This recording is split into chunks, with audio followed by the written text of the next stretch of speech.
السلام علیکم ورحمۃ اللہ وبرکاتہ۔ میں ہوں آپ کا میزبان حافظ محمد دانش۔ محترم سامعین و ناظرین، آپ نے جو سوالات ہم تک پہنچائے ہیں ان کے جوابات کے لیے ہمارے ساتھ موجود ہیں بٹلہ ہاؤس سے شاہ مسجد کے امام و خطیب مفتی احمد بن محمد ارشد خان صاحب۔ جی مفتی صاحب، عبداللہ بھائی شاہین باغ سے معلوم کرتے ہیں کیا دودھ کے بعد پڑھی جانے والی دعا چائے کے بعد یا دودھ سے بنی ہوئی چیزوں کے کھانے کے بعد بھی پڑھی جا سکتی ہے یا نہیں؟ بسم اللہ الرحمن الرحیم، الحمدللہ وحدہ والصلاة والسلام علی من لا نبی بعد، اما بعد۔ حضور اکرم صلی اللہ علیہ وسلم سے دعا جو منقول ہے وہ دودھ پینے کے بعد کی دعا یہ ہے، اللہم بارک لنا فیہ وزدنا من۔ اس کا ترجمہ ہوتا ہے، اے اللہ تو ہمیں اس میں برکت عطا فرما اور اس سے زیادہ مزید عطا فرما۔ ترجمے کے لحاظ سے یہ دعا ہر کھانے پینے کی چیز کے بعد پڑھی جا سکتی ہے، لیکن بطور خاص یہ دعا دودھ کے بعد پڑھی جانے والی دعا ہے، لہذا دودھ کے بعد یہ پڑھنا مسنون ہے۔ اس کے بعد چائے کے بعد بھی پڑھ سکتے ہیں یا کوئی بھی کھانے پینے کی چیز کے بعد اس دعا کو پڑھا جا سکتا ہے۔ اسی طرح ایک دوسری دعا ہے، اللہم بارک لنا فیہ واطعمنا خیرا من۔ اے اللہ تو ہمیں اس کھانے یا پینے کی چیز میں برکت عطا فرما اور ہمیں اس سے زیادہ بہتر کھلا اور پلا۔ یہ دعا بھی آدمی ہر کھانے پینے کے بعد پڑھ سکتا ہے۔ حافظ دلباغ اجمیری صاحب معلوم کرتے ہیں کیا عدت کے دوران عورت کسی کیس کی وجہ سے کورٹ جا سکتی ہے یا نہیں؟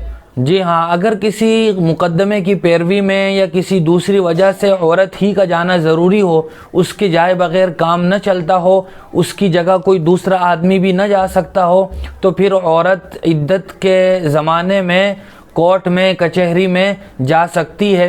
دن ہی دن میں جا کر وہ شام کو اپنے گھر واپس آ جائے اور شرعی پردے کی رعایت کے ساتھ جائے، وہاں غیر ضروری غیر محرم لوگوں سے کوئی بات چیت نہ کرے، جن سے بات کرنا ضروری ہو انہی سے بات کر کے گھر واپس آ جائے تو جا سکتی ہے۔ سبحان عثمانی صاحب کا سوال ہے، حضور اکرم صلی اللہ علیہ وسلم کے سینے کو چاک کا واقعہ کتنی بار ہوا اور کب کب ہوا؟ شق صدر کا واقعہ یعنی حضور اکرم صلی اللہ علیہ وسلم کے سینے کو چاک کرنے کا واقعہ یہ 4 بار پیش آیا ہے۔ ایک تو اس وقت جب آپ تقریباً 4 سال کے تھے اور حضرت حلیمہ سعدیہ رضی اللہ تعالی عنہا کی بستی میں ان کے یہاں زیر پرورش تھے، اور دوسرا واقعہ وہ 10 سال کی عمر میں پیش آیا ہے۔ تیسرا واقعہ اس وقت پیش آیا جب حضور اکرم صلی اللہ علیہ وسلم کو خلعت نبوت سے سرفراز کیا گیا، آپ کو نبی بنایا گیا۔ اور چوتھی بار شق صدر کا واقعہ اس وقت پیش آیا جب حضور اکرم صلی اللہ علیہ وسلم معراج کے لیے تشریف لے جا رہے تھے۔ 5ویں بار کا بھی تذکرہ کیا ہے لیکن وہ قول صحیح نہیں ہے۔ محمد عزیز الرحمن صاحب کا سوال ہے، گھر کا کام شروع کرنا ہے تو اس کے لیے کون سا مہینہ اور کون سا دن افضل ہے؟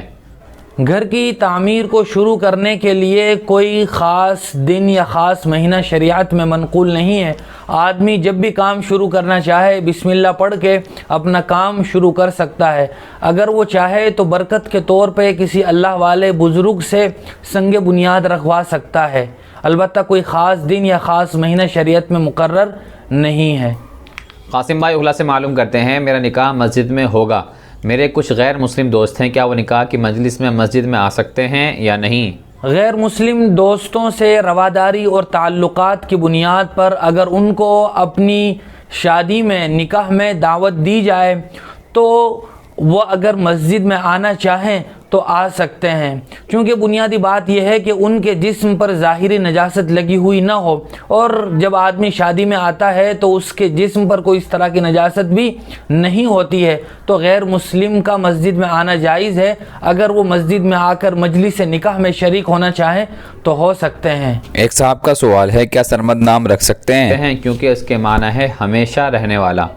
جی ہاں، سرمد بالکل نام رکھ سکتے ہیں، گرچہ اس کے معنی ہوتے ہیں ہمیشہ رہنے والا۔ دوسرا ایک لفظ ہے خالد، اس کے معنی بھی ہمیشہ رہنے والا ہوتا ہے، اور اس کے باوجود بھی یہ مشہور صحابی حضرت خالد ابن ولید رضی اللہ تعالیٰ عنہ کا نام تھا۔ بنیادی طور پر یہ بات ملحوظ رہے کہ اس ہمیشہ رہنے والے سے مراد یہ نہیں ہے کہ وہ ہمیشہ سے ہے اور ہمیشہ رہے گا، یہ تو صرف اللہ تبارک و تعالی ہی کے ساتھ خاص ہے۔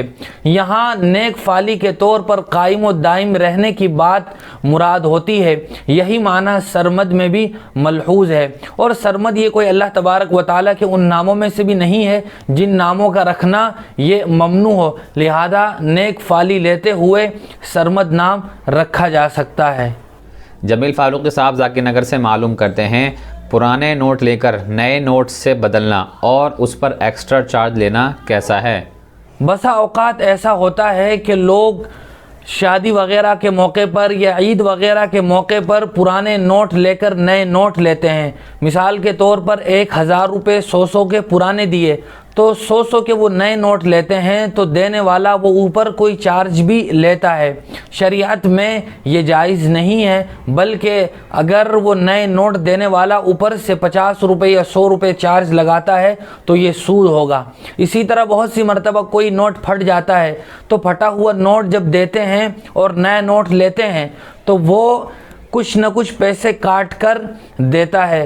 مثال کے طور پر 100 روپے کا نوٹ پھٹا ہوا تھا، ہم اسے نیا لینا چاہتے ہیں تو وہ آدمی اس کے بدلے میں 100 روپے نہیں بلکہ 90 روپے واپس کرتا ہے، یا یہ کہ 100 روپے واپس کرتا ہے تو اس پر کوئی چارج لیتا ہے، تو یہ دونوں ہی شکلیں ناجائز ہیں اور سود ہیں۔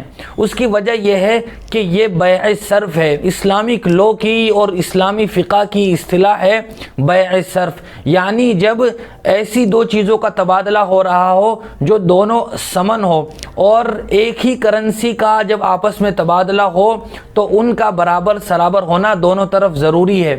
اگر ہم ایک ملک کی کرنسی دوسرے ملک کی کرنسی سے ایکسچینج کروا رہے ہوں، تبادلہ کر رہے ہوں، تو اس وقت تو چونکہ وہ دونوں ایک طرف ایک ہی برابر ثمنیت والے نہیں ہیں، ایک ہی ملک کی کرنسی نہیں ہے، تو وہاں تو کمی بیشی ہو سکتی ہے اور چارج لیا جا سکتا ہے، لیکن ایک ہی کرنسی میں اس طرح کی کمی بیشی جائز نہیں ہے۔